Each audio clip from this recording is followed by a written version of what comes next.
মুড়ি নেন আপনি বাজেটে রাখে না বাড়ি চাবি চলে রে বাপ রে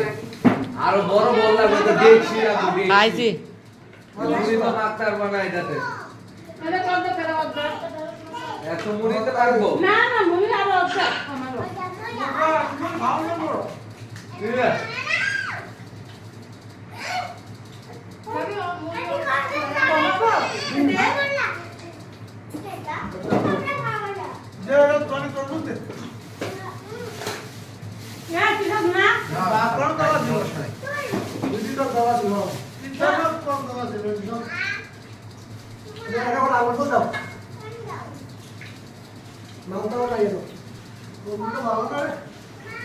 আমাদের বাড়িটা ভালো করেছে এটা কাট দিন বললাম বারবার এটা বিশাল সুন্দর করেছে